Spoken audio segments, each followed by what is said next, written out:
Coba jujur, kalau kamu hari ini berdiri di hadapan Tuhan dan Tuhan bertanya, "Kenapa aku harus izinkan kamu masuk surga?" Apa kira-kira jawabanmu? Sebagian besar orang mungkin akan menjawab begini, "Ya, karena saya orang yang baik. Saya tidak jahat. Atau saya tidak pernah membunuh. Saya suka menolong orang. Saya bukan orang yang buruk." Dan memang di mata manusia, mungkin itu terdengar cukup baik. Tapi pertanyaannya, apakah standar Tuhan itu benar-benar sesederhana itu? Apakah jadi orang baik memang cukup untuk menyelesaikan masalah dosa manusia? Karena kalau kita pikir-pikir, hampir semua orang itu merasa dirinya itu baik. Bahkan orang yang suka marah masih merasa dirinya baik dibandingkan orang lain. Orang yang suka berbohong masih bisa berkata, "Ya, setidaknya saya bukan penjahat lah." Masalahnya, kita sering mengukur diri kita dengan membandingkan diri kita kepada manusia lain. Padahal pertanyaan yang sebenarnya itu bukan apakah saya lebih baik dari orang lain, tapi apakah saya benar di hadapan Tuhan, dan itu dua hal yang sangat berbeda. Masalah pertama adalah kita mendefinisikan baik dengan standar kita sendiri. Kita merasa baik karena tidak mencuri, tidak membunuh, kadang membantu orang, memberi sedekah, ikut ibadah, atau mungkin hidup yang lebih sopan dibanding orang lain. Lalu tanpa sadar kita itu mulai membuat sistem perbandingan. Saya lebih baik dari dia. Saya tidak separah orang itu. Saya masih mending. Tapi coba kita pikirkan, sejak kapan standar kekudusan Tuhan itu ditentukan oleh perbandingan manusia? Gini, kalau ada satu kelas ujian dan semua murid nilainya jelek, apakah otomatis semua jadi lulus? Enggak kan? Karena standar kelulusan itu bukan ditentukan oleh siapa yang paling mending, tetapi oleh nilai yang ditetapkan. Begitu juga dengan dosa. Masalahnya bukan apakah saya lebih baik dari orang lain. Masalahnya adalah apakah saya benar-benar sempurna di hadapan Tuhan. Matius pasal 5 ayat 48 berkata, "Karena itu haruslah kamu sempurna, sama seperti Bapamu yang di surga adalah sempurna." Jelas sekali bahwa standar Tuhan itu adalah sempurna. Dan kalau kita mau jujur, tidak ada di antara kita yang sempurna perbuatannya. Standar Tuhan jauh lebih tinggi. Dalam pandangan Tuhan, baik itu bukan sekadar tidak melakukan kejahatan besar. Tuhan itu melihat lebih dalam. Dia melihat hati, melihat motivasi kita, pikiran, kesombongan, kebencian, iri hati, dendam, dan kemurnian hati manusia. Di dalam 1 Samuel pasal 16 ayat 7 berkata, "Manusia melihat apa yang di depan mata, tetapi Tuhan melihat hati." Manusia bisa terlihat baik di luar, tapi penuh luka dan dosa di dalam. Kita bisa tersenyum di depan orang lain, tapi menyimpan kebencian. Kita bisa terlihat rohani, tapi hati kita penuh dengan kesombongan. Kita bisa melakukan hal yang baik, tapi motivasinya supaya dipuji orang.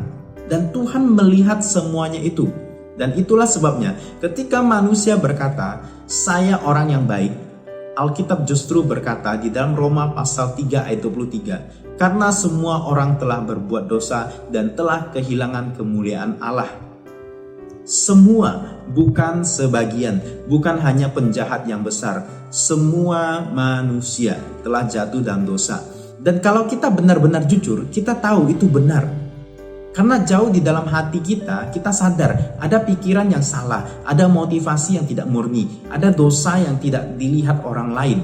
Kita mungkin berhasil terlihat baik di depan manusia, tapi tidak ada yang bisa menyembunyikannya dari Tuhan. Kenapa kebaikan kita tidak sempurna? Ilustrasinya begini. Bayangkan kamu diberi segelas air putih, kelihatannya bersih, jernih, tidak ada warna. Lalu seseorang memberi setetes cairan ke dalam air itu dan berkata, "Tenang aja, ini cuma ada satu tetes racun kecil." Pertanyaannya, apakah kamu tetap mau meminum air itu? Saya yakin tidak. Kenapa? Masalahnya air itu sudah tercemar. Nah, begitu juga dengan dosa. Banyak orang berkata, "Dosa saya kecil kok. Saya cuma bohong, sedikit saja. Saya cuma marah. saya cuma iri, saya cuma jatuh sesekali saja. Tapi dosa sekecil apapun tetaplah dosa. Yakobus pasal 2 ayat 10 berkata, sebab barang siapa menuruti seluruh hukum itu, tetapi mengabaikan satu bagian daripadanya, dia bersalah terhadap seluruhnya. Jadi sekalipun yang lain dilakukan dengan baik, tapi kalau ada kesalahan kecil, itu menghancurkan semuanya. Dosa itu membuat manusia tidak lagi sempurna di hadapan Tuhan. Kadang kita berpikir, hidup saya itu sudah lumayan baik. Tapi di hadapan kekudusan Tuhan, lumayan baik itu tetap tidak sama dengan sempurna. Dan sorga bukan tempat untuk manusia yang lumayan baik. Sorga adalah tempat yang kudus. Kenapa jadi baik tidak cukup? Nah, banyak orang berpikir, oke, berarti saya harus berubah, saya harus lebih baik, saya harus memperbaiki hidup. Nah, memang hidup baik itu penting, tapi masalah manusia lebih dalam daripada sekadar perilaku. Masalahnya adalah dosa, dan dosa tidak bisa dihapuskan hanya dengan menambah perbuatan baik. Bayangkan seseorang punya hutang miliaran, lalu dia berkata, mulai besok saya tidak mau menambah hutang saya lagi.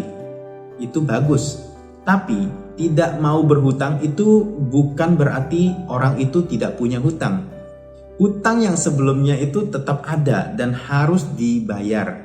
Atau begini, bayangkan ada satu orang yang bersalah di pengadilan, lalu dia berkata, ya tapi saya banyak melakukan kebaikan loh.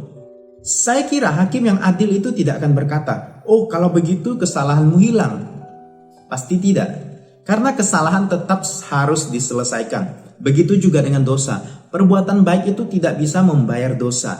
Karena masalah dosa itu bukan cuma soal kurang baik, tetapi pelanggaran terhadap kekudusan Tuhan.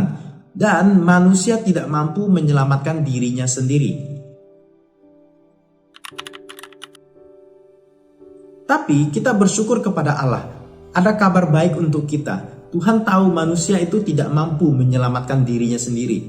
Maka Tuhan tidak berkata, coba deh usaha lebih baik lagi. Tidak. Sebaliknya dia datang sendiri ke dunia ini. Di dalam Yohanes pasal 3 ayat 16 berkata, karena begitu besar kasih Allah akan dunia ini, sehingga dia telah mengaruniakan anaknya yang tunggal. Yesus datang ke dunia itu bukan supaya manusia itu menjadi cukup baik. Tetapi dia datang untuk menyelamatkan manusia yang berdosa. Yesus itu hidup tanpa dosa, tetapi dia mengambil hukuman yang seharusnya kita tanggung. Dia membayar apa yang tidak bisa kita bayar. Di dalam 2 Korintus pasal 5 ayat 21 berkata, dia yang tidak mengenal dosa telah dibuat menjadi dosa karena kita. Itulah kasih karunia dari Allah. Keselamatan itu bukan hadiah untuk orang yang paling baik. Keselamatan adalah anugerah untuk orang yang berdosa yang mau percaya kepada Yesus. Seperti yang dicatat dalam Efesus pasal 2 ayat 8, dikatakan begini, sebab karena kasih karunia kamu diselamatkan oleh iman. So, keselamatan itu bukan karena perbuatan kita baik, tapi karena anugerah Tuhan melalui iman percaya kepada Yesus. Jadi sekarang pertanyaannya berubah, bukan lagi apakah saya sudah cukup baik, tetapi yang perlu kita tanyakan, apakah saya mau percaya kepada Yesus sebagai Tuhan dan Juru Selamat saya? Karena keselamatan itu bukan tentang seberapa hebat usaha manusia mencapai Tuhan. Keselamatan itu adalah tentang Tuhan yang turun menyelamatkan manusia. Kalau kebaikan manusia cukup, Yesus itu tidak perlu datang. Kalau manusia itu bisa menyelamatkan dirinya sendiri, maka salib tidak diperlukan. Tapi justru karena kita tidak cukup baik, Yesus menjadi satu-satunya jalan, dan itu kabar baik bagi semua orang. Karena artinya kita itu tidak perlu berpura-pura sempurna untuk datang kepada Tuhan. Kita datang apa adanya dan kasih karunia-Nya yang mengubahkan kita. Kalau video ini menyentuh hidupmu, coba tulis di kolom komentar, aku tidak mengandalkan kebaikanku, tapi mengandalkan anugerah Allah. Dan kalau kamu pernah berpikir bahwa jadi baik saja sudah cukup, share video ini ke temanmu atau keluargamu. Siapa tahu mereka juga sedang mencari jawaban yang sama. Jangan lupa like dan subscribe karena di channel ini kita akan terus membahas kesalahpahaman tentang iman yang sering dianggap benar, padahal ternyata tidak. Dan ingat, Tuhan tidak mencari manusia yang paling baik. Tuhan mencari hati yang mau datang kepadanya. Shalom.